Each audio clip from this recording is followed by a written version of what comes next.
I was meeting up with a friend in the town of Sullen Oaks, but due to procrastination, I was running late. Sullen Oaks was a small town, but spread out. There were long stretches of road in between neighborhoods, and they could be quite lonesome. It was such a stark contrast to the beautiful scenery, but the lack of lighting was downright unnerving. I didn't scare easily though, and took it all in stride. That is, until I came to Tanner Bridge. Now, judging by the looks alone, it was not an intimidating bridge. It was a simple wooden structure that crossed over a rather cold-looking river. Some voice within me began shouting for me to turn around.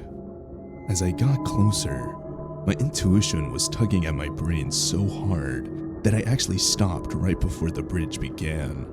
I kept scanning for any sign of danger or anything to explain the sense of foreboding, but found nothing. I scolded myself for being childish and stepped on the gas. Around a quarter of the way in though, my car began to sputter. "I filled up as soon as I got into town," I muttered to myself. Checking my tank, it showed that I had plenty of gas. The car faded quickly and soon came to a dead stop. In denial, I tried turning the key 5 times, but the engine showed no sign of life. "Engine failure?" I queried out loud. Luckily for me, my dad was a mechanic and I could figure out the problem from taking a quick look. Flashlight in hand, I exited the car and took a look under the hood. After checking over everything, I was shocked to find no signs of an issue. I just tuned everything up, so there was no logical reason it would just up and die like this. Exhaling slowly, I went back into my car and got my phone out to call my friend, when my radio suddenly crackled to life. The hissing of the static made me jump and I dropped my phone into that irritating space between the seats and the console. I began messing with the knobs on the radio to turn it off, but nothing was working. Feeling thoroughly creeped out, I jammed my hand into the space where my phone fell and began to feel around. Just as I was starting to get a hold of my phone, a voice came over the radio. "Where is she?" It was the voice of some woman I'd never heard before. The spacious echo of her voice instantly sent a shiver through me. She sounded so sad and desperate, but even more so, she sounded unearthly. There was no way to properly explain it, but I immediately knew that she didn't belong. And just as quickly as the strange things were happening, they stopped. I sat in a moment of silence with my phone in hand. After collecting myself, I called my friend and let her know that I was having car trouble. "Oh no, do you know what's wrong with it?" "I have no idea. The engine just died, but everything else looks fine." "Weird. If you don't know what's wrong, I doubt anyone else will. I'll come get you. Where are you at?" "Tanner Bridge." There was a pause that concerned me. "Is something wrong with that? Hello?" The line was dead. Right as this happened, the sound of a loud splash demanded my attention. It wasn't a large frog or something like that. It had to be a good-sized rock, or maybe even... No, it couldn't be. I didn't want to believe it. Then again, if someone did jump off the bridge, shouldn't I check if they're okay?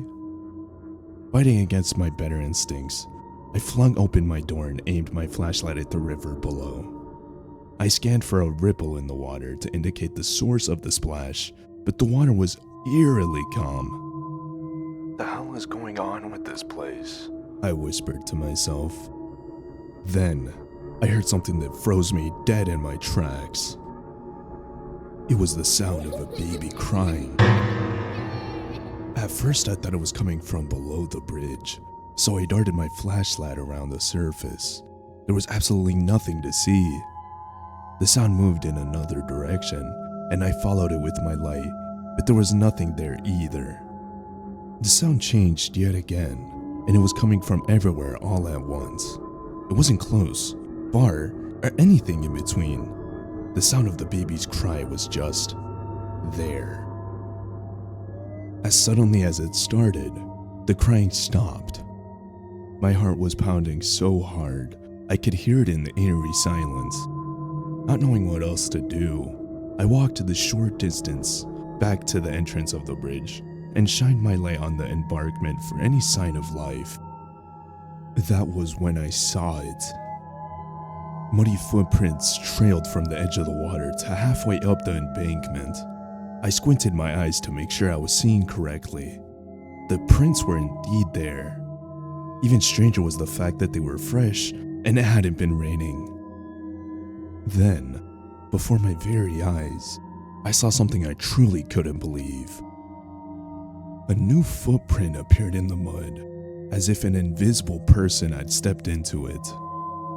Before I could even react, another print appeared, followed by another, making its way towards me. I turned on my heels back to my car. That's when the wailing started. The awful, forlorn voice was the same woman I heard on my radio. This time, it was coming from behind me and much louder. The woman was panicked, pleading desperately. Her volume intensified, and by the time I dove back into my car, the disembodied voice was screaming. I locked my doors, crawled into the backseat, and pulled my blanket over my head. The woman's voice approached the car, and I was trembling with fear. Just as the woman's shrieking rose to a fever pitch, it faded away. Daring to peek out from my blanket, I saw that there was nothing at my window. I sat up and tried to catch my breath. Once I was breathing normally again, I got into the front seat and tried calling my friend again. My friend was apparently ahead of the game though. Blinding lights forced me to hold my hand up in defense. I opened the door with one hand and stepped out. As soon as I heard her voice, I bolted across the bridge. The sound of my shoes reverberating off the wood was a form of catharsis, making each step further away from the horror behind me. Or so I thought. Right as I was clearing the edge of the bridge, something stopped me. I jerked backwards and felt a hand grip on my arm. Daring to look behind me, I came face to face with the apparition of a bloodied woman with torn clothing and a bulging eye socket. Her neck was twisted in an unnatural angle, as if it had been broken. The woman kept screaming at me that she needed help finding her baby. I was paralyzed with fear, only able to marvel at her piercing, dead eyes. Another hand grabbed me from the other direction, and I came to as my friend freed me from the woman's grasp. We both ran to her car as fast as we could manage. On the drive home, I recounted my harrowing tale to her. My friend explained that she booked it to the bridge as soon as I told her where I was. Apparently, there was an awful history attached to Tanner Bridge. My friend told me that Tanner Bridge was so notorious for paranormal activity that another bridge was built to avoid it.